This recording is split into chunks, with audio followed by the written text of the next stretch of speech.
आज मैं बना रही हूँ सूजी की टिकिया। इंग्रेडिएंट्स की परफेक्ट मेजरमेंट के साथ बनेगी बड़ी ही परफेक्ट थी खस्ता करारी और मज़ेदार सूजी की टिकिया। मेरे तरीके से इस रेसिपी को बनाएंगे तो ना तो तलने के बाद टिकिया सख्त होगी और ना ही तलते हुए ये टूटेगी। बहुत आसान स्टेप्स हैं, रेसिपी को एंड तक पूरा देखिएगा। बिस्मिल्लाहिर्रहमानिर्रहीम, अस्सलाम वालेकुम। Welcome to my channel Noorish kitchen menu. Recipe पसंद आए तो लाइक और शेयर कीजिए, साथ चैनल को सब्सक्राइब करके सपोर्ट देना मत भूलिएगा। यहीं से रेसिपी को शुरू करती हूँ। बिस्मिल्लाहिर्रहमानिर्रहीम। सबसे पहले टिक्कियों के लिए डो बनानी है तो उसके लिए डाल रही हूँ दूध। आधी प्याली दूध है जो नीम गर्म है। इसमें डाल रही हूँ नमक 1/4 चाय का चम्मच, कुटी इलायची आधा चाय का चम्मच, घी 5 खाने के चम्मच, इसे पिघला के ऐड कर रही हूँ। यहाँ शामिल कर रही हूँ चीनी 1 प्याली, ये हल्की सी पिसी हुई चीनी है। अब अच्छी तरह से यहाँ पे दूध में इंग्रेडिएंट्स की मिक्सिंग कर रही हूँ, खासकर चीनी की, ताकि पूरी तरह से जो है चीनी दूध के साथ मिक्स हो जाए। अब इसमें शामिल कर रही हूँ सूजी। आधी प्याली सूजी है, ये बारीक सूजी है, अगर मोटी हो तो उसे थोड़ा सा पीस के बारीक कर लें। साथ शामिल कर रही हूँ 2 प्याली मैदा। 2 प्याली मैदे से मैं ये टिक्कियाँ बना रही हूँ। अगर आप ज़्यादा बनाना चाहें तो इंग्रेडिएंट्स की मिकदार डबल कर दें। अब टिक्कियों को जायकेदार बनाने के लिए सफ़ेद तिल ऐड कर रही हूँ 4 खाने के चम्मच। चम्मच से यहाँ पे मैंने इंग्रेडिएंट्स की मिक्सिंग करनी है और अब यहाँ पे मैं हाथ से मिक्स करते हुए इसकी डो बना लूँगी। हाथ से जो है बड़ी अच्छी इसकी डो बनती है, आसानी से जो है ये डो गुन जाती है। इसको मैं बता दूँ कि हमने इसको सख्त डो बनाना है, इसको नरम नहीं बनाना है। सख्त होंगी तो उससे टिक्कियाँ जो हैं परफेक्ट बनेगी।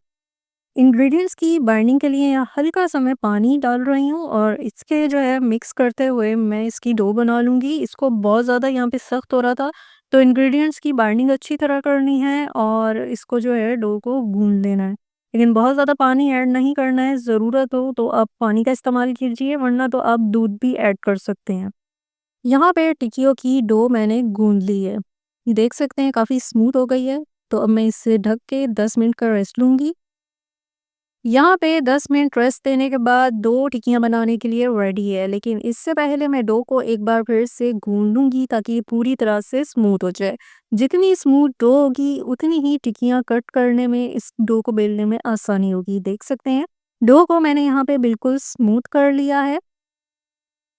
डो को स्मूथ कर लिया है, यहाँ पे मैं बेल रही हूँ। बेल के इसको फैलाना है, इस तरह से जो है टिक्कियाँ कट करने में आसानी रहेगी। डो को बहुत ज़्यादा पतला नहीं करना है। डो को मैंने इस हद तक बेल लिया है, इससे ज़्यादा बेल के इसको पतला नहीं करना है। टिक्कियों के लिए जो है एक मुनासिब चौड़ाई है। टिक्कियाँ कट करने से पहले फ़ॉर्क से यहाँ पे होल्स बना रही हूँ। इन होल्स का फ़ायदा ये है कि जब मैं टिक्कियों को तलूँगी तो वो फूलेंगी नहीं। यहाँ पे टिक्कियों को मैं कट कर रही हूँ और बड़ा ही आसान तरीका है। वैसे तो टिक्कियाँ कट करने के लिए आप कुकी कटर का इस्तेमाल कीजिए अगर आपके पास है। जिन लोगों के पास कुकी कटर नहीं है तो वो स्टील का गिलास इस्तेमाल कर सकते हैं, जैसे मैं कर रही हूँ। टिक्कियाँ कट करके जो बाकी की बची हुई डो है इसको आसानी से मैं उतार रही हूँ और इसको दोबारा से बेल के मैं बाकी की टिक्कियाँ भी कट कर लूँगी। यहाँ पे देखिए कितनी आसानी से मैंने कितनी परफेक्ट साइज़ में टिक्कियाँ कट की है और 2 कप मैदे से इतनी सारी टिक्कियाँ मैंने कट कर ली हैं। टिक्कियों को फ्राई करने के लिए जो है मैंने कुकिंग ऑयल को मीडियम फ्लेम पे गरम किया है, फिर उसमें छोटी-सी टिक्कियाँ डाल के टेस्ट किया है। हमारा ऑयल परफेक्टली गर्म है, तो बाकी की तमाम टिक्कियाँ भी डाल के अब मैं मीडियम फ्लेम पे इन्हें छोड़ दूँगी, जब तक ये टिक्कियाँ अपनी एक जगह ना ले लें और पकते हुए ये खुद ऊपर ऑयल पे ना जाएँ। तो ये देख सकते हैं आप टिक्कियाँ ऊपर ऑयल पे आ गई हैं पकते हुए। तो अब फ्लेम को जो है लो और मीडियम के दरमियान करना है और टिक्कियों को जो है पलट के दूसरी साइड से भी फ्राई करना है।